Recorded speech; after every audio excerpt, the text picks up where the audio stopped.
working as a self-employed. A dream for many, a reality for a few. Enjoy a better work-life balance, flexible working options, and of course, be your own boss. I too, like many, dreamt of achieving these goals and earn my real worth. I aspired to have more freedom. I wanted to have control over my own destiny with the hope of never looking back. After leaving my last job, I started to look for a role that matched these criteria, and after searching and searching, I came across an internationally recognizable brand and took the plunge. After all, what's not to like about Amazon? Built single-handedly by a man who will become later the richest man on the planet, leading his company to thrive in over 13 countries spanning across 4 continents. From selling books and shipping them himself, he transformed the e-commerce industry globally and led his company to become the most valued corporation on the Nasdaq. What a fantastic achievement! So of course, when I was selected to represent this brand, I was thrilled. Everything seems to add up. Being a direct link between Amazon and its customers was an amazing prospect. Drivers working on behalf of Amazon are recruited via a contracted company who go through all the checks and the screening process. This process took a long time. And I mean a really long time. A lot of back and forth took place, notification to come to the office on a Saturday without notice, etc., etc. But as I was motivated as ever to join in, I patiently waited and followed the instructions as and when they came along.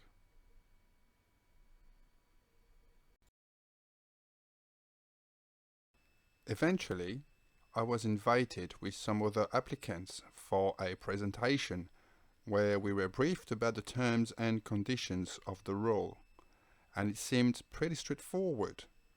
Drivers get a daily rate, a van, 2 days of training in a classroom environment, and a ride-along training with an experienced driver for another 2 days. All these paid for, of course. Then we get a van provided by the contracted company. The van rental is deducted from your earning at source. An alcohol and drug test is carried out, and if you're in the clear, you're off. Easy. During the classroom training, we were briefed about Amazon's various policies, including road safety, which is taken very seriously for obvious reasons, strict underage policies, naturally, and age verification process. Delivery do's and don'ts, as well as how to use Amazon's own mobile application. We were told that Amazon is looking very well after its drivers, as they are a core part of its success. Therefore, Amazon ensures that its contractors have enough drivers to meet its demand, and everyone wins. Amazon gets to grow, and the drivers enjoy a good work-life balance. I did my ride-along training with a couple of colleagues who showed me how to go about doing the job. They confirmed to me that they tend to work in the same area, which helps to build local knowledge as well as getting to know the customers, the concierge, or what have you. They confirmed that the working hours were not excessive by any means, and although I did my training towards the end of the year, every parcel was delivered way before nightfall. What a pleasant experience it was. You deliver smiles, and you get to enjoy the evening while working 5 days a week. What's not to like about that?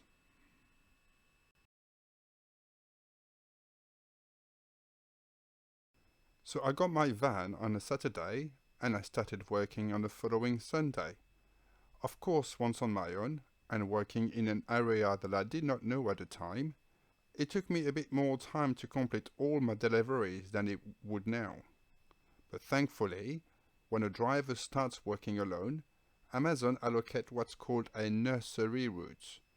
That means that you start with a few parcels, and the volume increases slowly over the course of 2 weeks while still getting paid the normal rate. I really enjoyed working by myself as it was a first for me.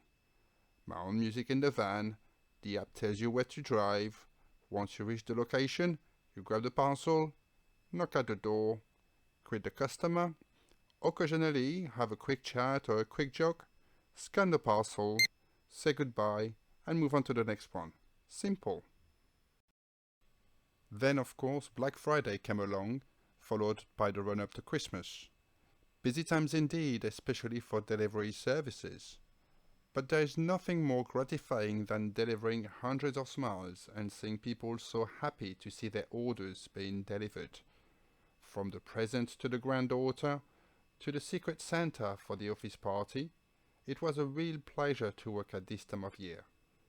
Bringing happiness at every door seriously offset the long and hard working hours spent doing Santa's job. Besides, I don't mind working hard and doing some extended hours for a few weeks. It's part of the trade after all, and once the festive period is over, we'll be back to normal.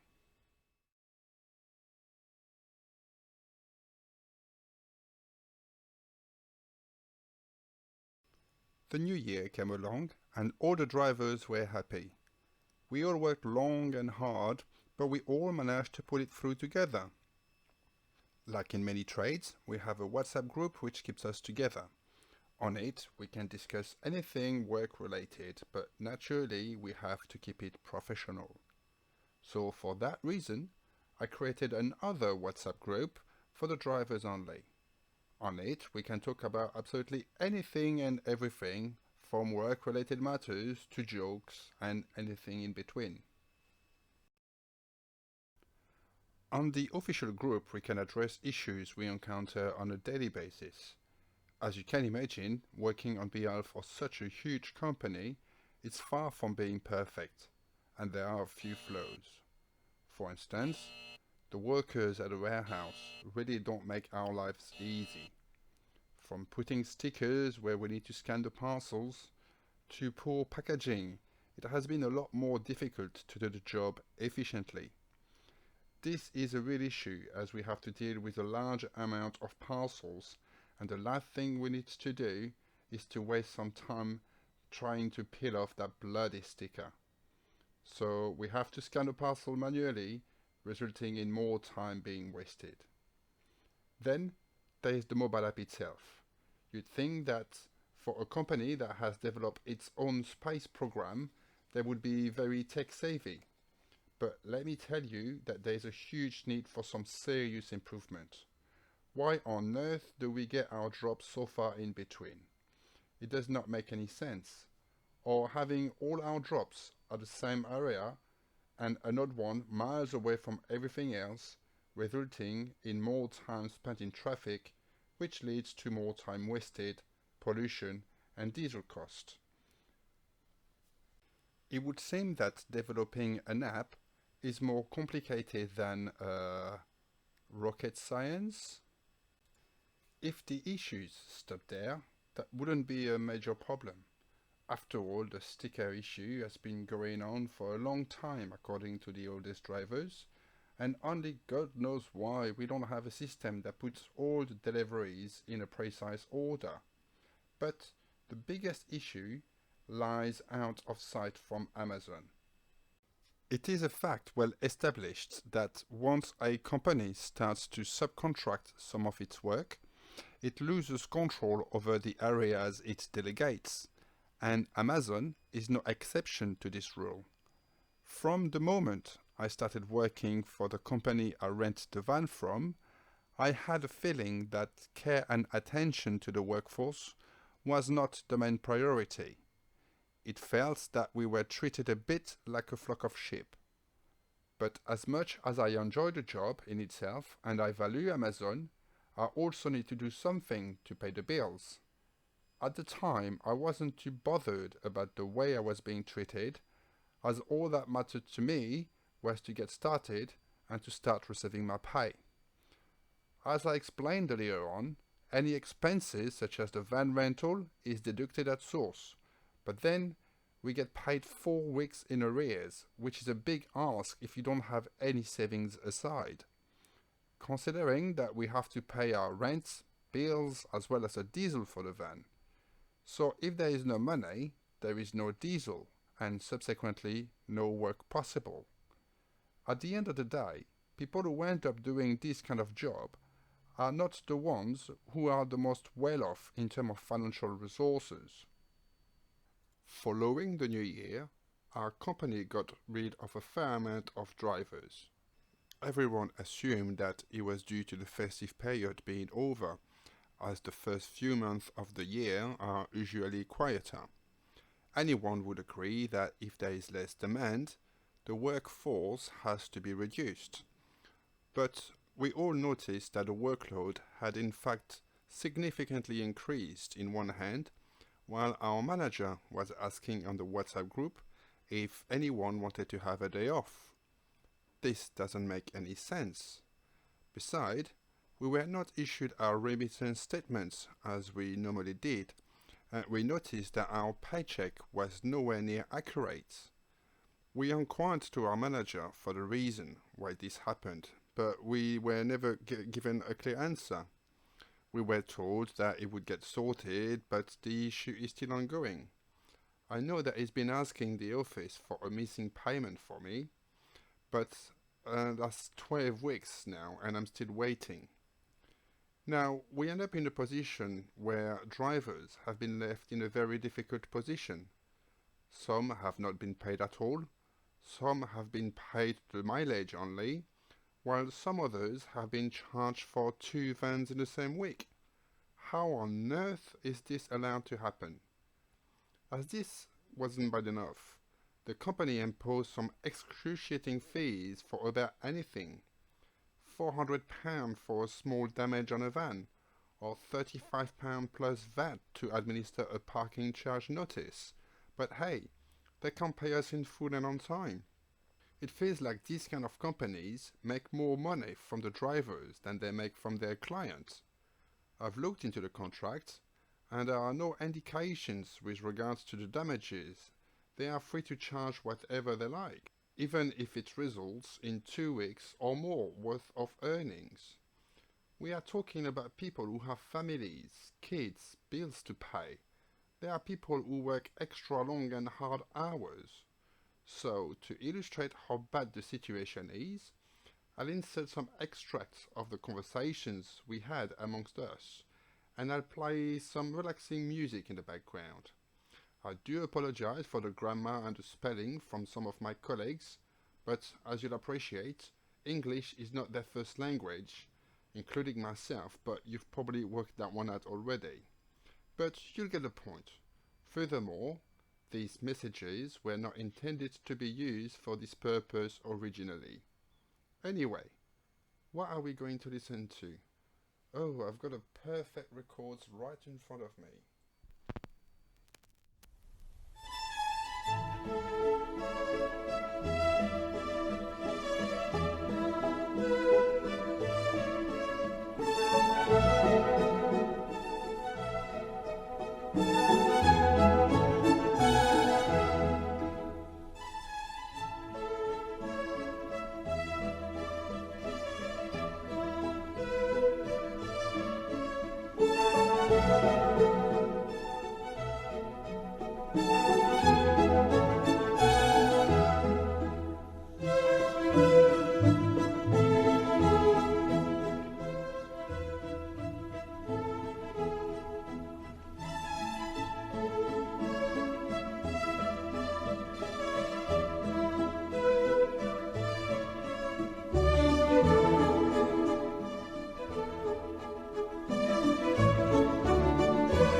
I hope you enjoy that. Nothing's more cheerful than a bit of classical music. Now, let's do a quick breakdown of how much the average driver working on behalf of Amazon actually earns.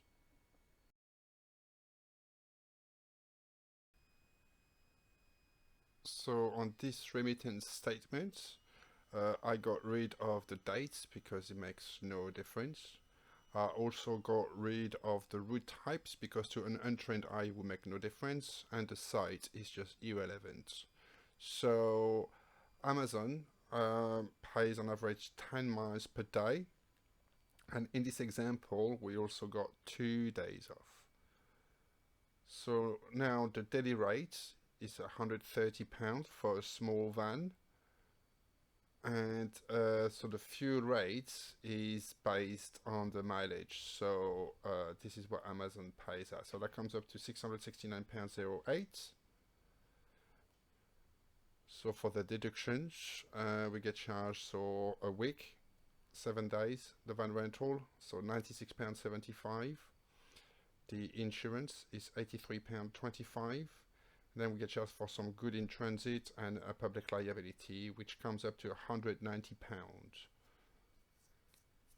Now, when we look into the credits minus the deductions, that leaves £479.08.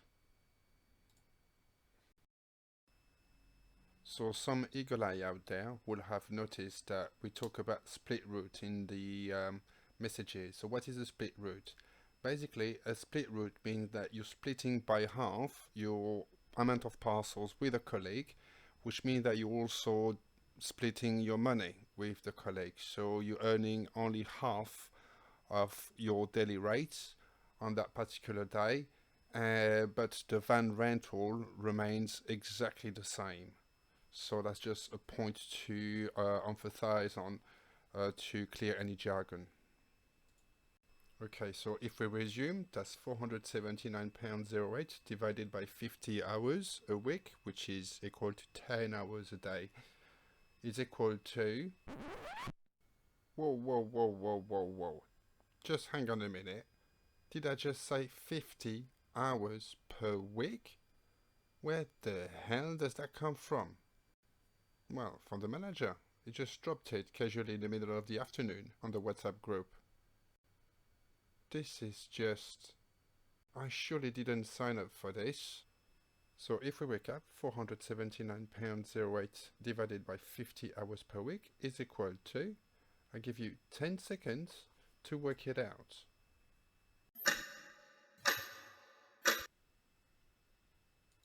Yeah, right, screwed out. It's equal to £9.58 per hour. £9.58 per hour in a very best case scenario. And that's before we deduct any form of taxes, as we all self-employed, diesel, any form of van repairs, and any other cost associated with doing the job. I can guarantee you that delivering smiles and making people happy is a fulfilling experience. Customers are always pleased when we turn up, and from time to time we may even get some chocolates or some other treats. But that's about all the reward we get. There are hundreds of people who rely on this job to make a living and support their families. But the conditions are such that you cannot even start looking elsewhere, as you are constantly working, and when you go on a day off, you are absolutely naked. But don't just take my word for it. Let's take a look at some reviews posted on the public domain. Meanwhile, I play some more music, but I have something a bit more modern this time.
I really think that Amazon needs to look deeper into the way it operates and carry out some due diligence checks regarding the working conditions of the drivers as well as the companies it chooses to deal with. This way, they will mitigate as much as possible having their brand and reputation damaged. And until this happens, I know exactly what I will be doing.